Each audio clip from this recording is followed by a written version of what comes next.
Hello दोस्तों, आज की कहानी है काली पत्नी। अरे रानी, तुम सांवली, ऊपर से यह काली साड़ी वो अच्छी दिखेगी क्या तुम्हारे ऊपर? पहले ही तुम्हारे रंग को देखकर लोग ताना मारते हैं।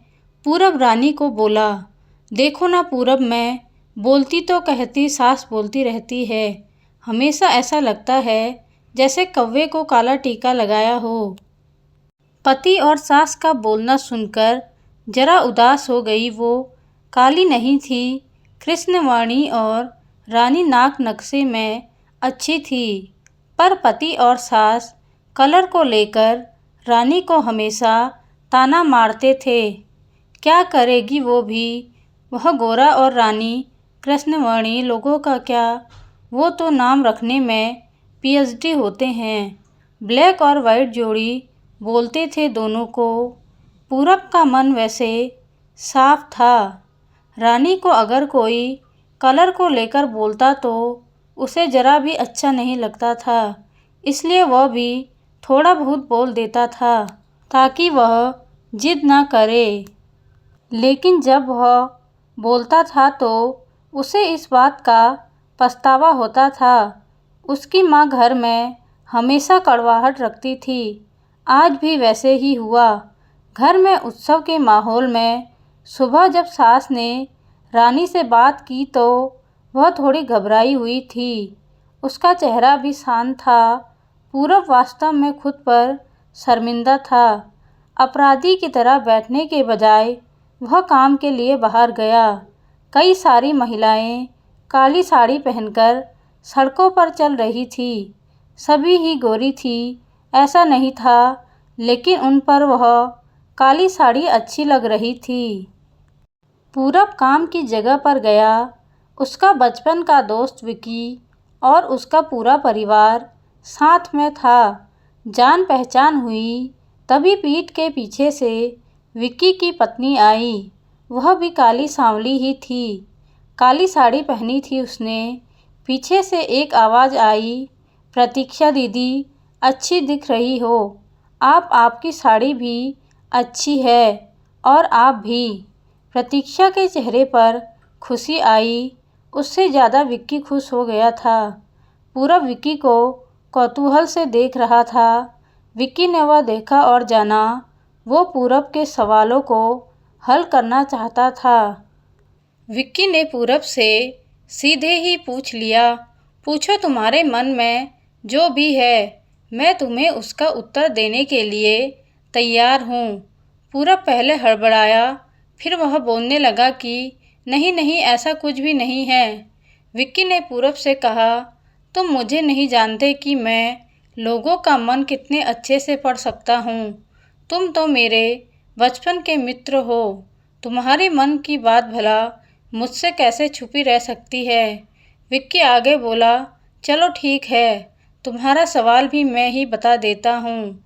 तुम यही सोच रहे हो ना कि मेरी पत्नी जो रंग से काली है और आज उसने काली साड़ी पहन रखी है, फिर भी वह और मैं इतना खुश कैसे? पूरब सब कुछ शांति से सुन रहा था और कुछ भी बोल नहीं पा रहा था। विक्की बोला, काला रंग ऐसा रंग है जिसमें दुनिया का कोई भी रंग मिला दे वह कभी नहीं बदलता, यानी कि किसी और रंग की रंगत में वह अपना अस्तित्व कभी नहीं छोड़ता।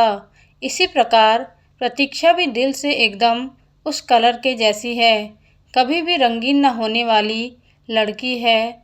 वह अपनी मर्जी से जिए, यही मुझे लगता है।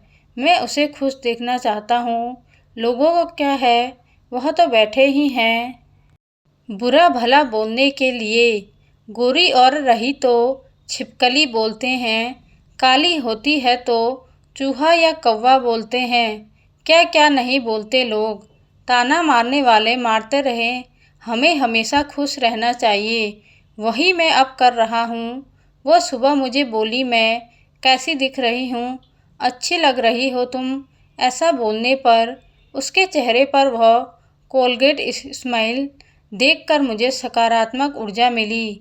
घर से बाहर निकले तो सभी बोलने लगे कि अच्छी लग रही हो भाभी। हम दोनों ने अच्छे मन से यह बात सोची। कोई न कोई ताना मारने के लिए बोला ही होगा ना, उस वजह से जीने की दिशा क्यों बदले। पूरब को उसके घर का सुबह का माहौल याद आया। वह खुद पर ही चिढ़ गया। उसे लगा वो सचमुच में गलत था। मैं ही रानी को दुख देता हूँ, उस वजह से सब उसे बोलते हैं। अब मुझे ही अपनी भूल सुधार कर उससे माफ़ी मांगनी होगी। उसने हंसते हुए विक्की को अलविदा कहा। अपना काम निपटाकर वह एक साड़ी की दुकान पर गया। रानी के लिए उसने काले रंग की साड़ी ली और घर गया। घर जाने के बाद रानी शांत बैठी थी। उसने रानी को आवाज़ दी और साड़ी उसके हाथों में दे दी। रानी को जरा अलग ही लगा। उसने प्रश्नार्थक नज़रों से पूरब की ओर देखा। उसने बॉक्स खोलकर देखा तो काले रंग की साड़ी थी। रानी, मैं लाया हूँ तुम्हारे लिए यह साड़ी। आज पहन के दिखाओ, कैसी दिखती हो तुम। अच्छी नहीं लगी तो बदल देंगे साड़ी को। देखने तो दो कैसी दिखती हो तुम इस रंग में। रानी को जरा अच्छा लगा। चलो तैयार हो जाओ, जल्दी हम बाहर जाकर आते हैं। एक क्लाइंट के पास जाना है, उन्होंने बुलाया है जोड़ी में। पूरब का बोलना सुनकर रानी तैयार हो गई। काली साड़ी उस पर, हल्का सा मेकअप और लंबे बालों की चोटी। पूरब भी क्या, पूरब की माँ भी रानी को देखते ही रह गई। पूरब बोला, सारी रानी हाँ, अरे लोगों की बातों में आकर मैं तुम्हें हमेशा बोलता रहा और खरा सौंदर्य किसमें है यह मैं भूल गया था। रंग दो ही हैं, यह जानकर फिर जीना छोड़ दें क्या, अपनी खुद की पसंद छोड़ दें क्या। तुम्हें काली रंग की साड़ी पहनना बहुत अच्छा लगता था ना, पर मैं हमेशा तुम्हें टोकता रहा। अब मुझे समझ में आया, किसी भी रंग में रंगते वक्त मन साफ हो तो खूबसूरती निखरती है। तुम चाहती हो वैसे ही जियो, मैं कभी भी तुम्हें नहीं बोलूँगा। और हाँ, सचमुच सुंदर दिखती हो तुम, तुम्हारे रंग पर अच्छा खिलता है यह काला रंग। रानी के चेहरे की लाली और भी ज़्यादा बढ़ गई थी। यह बात सुनकर शर्माकर वह पूरब को बोली, क्या आप भी। पूरब ने रानी का मुस्कुराता हुआ चेहरा देखा और उसके बदले हुए विचारों से पूरब खुश हुआ। मन ही मन में पूरब ने विक्की को धन्यवाद किया, क्योंकि यह परिवर्तन विक्की के शब्दों द्वारा हुआ था।